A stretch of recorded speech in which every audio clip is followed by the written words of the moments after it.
ನೂತನ ಸಚಿವರಾಗಿ ಅಧಿಕಾರ ಪದದ ಮತ್ತು ಗೌಪ್ಯತಾ ಪ್ರಮಾಣ ವಚನವನ್ನು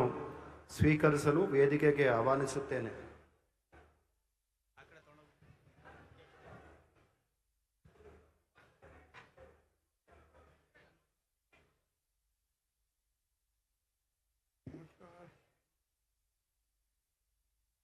ನಾನು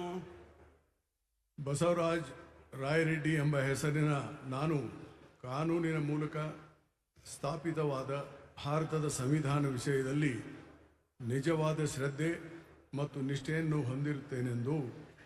ನಾನು ಭಾರತದ ಸಾರ್ವಭೌಮತ್ವವನ್ನು ಮತ್ತು ಅಖಂಡತೆಯನ್ನು ಎತ್ತಿ ಹಿಡಿಯುತ್ತೇನೆಂದು ಮತ್ತು ಕರ್ನಾಟಕ ರಾಜ್ಯದ ಮಂತ್ರಿಯಾಗಿ ನನ್ನ ಕರ್ತವ್ಯಗಳನ್ನು ಶ್ರದ್ಧಾಪೂರ್ವಕವಾಗಿ ಮತ್ತು ಅಂತಃಕರಣಪೂರ್ವಕವಾಗಿ ನಿರ್ವಹಿಸುತ್ತೇನೆಂದು ಭಯ ಅಥವಾ ಪಕ್ಷಪಾತವಿಲ್ಲದೆ ರಾಗದ್ವೇಷವಿಲ್ಲದೆ ಎಲ್ಲ ಬಗೆಯ ಜನರಿಗೆ ಸಂವಿಧಾನಕ್ಕೆ ಮತ್ತು ಕಾನೂನಿಗೆ ಅನುಸಾರವಾಗಿ ನ್ಯಾಯವಾದದ್ದನ್ನೇ ಮಾಡುತ್ತೇನೆಂದು ಶ್ರದ್ಧಾಪೂರ್ವಕವಾಗಿ ಪ್ರತಿಜ್ಞೆ ಮಾಡುತ್ತೇನೆ. ನಾನು ಬಸವರಾಜ ರಾಯರೆಡ್ಡಿ ಎಂಬ ಹೆಸರಿನ ನಾನು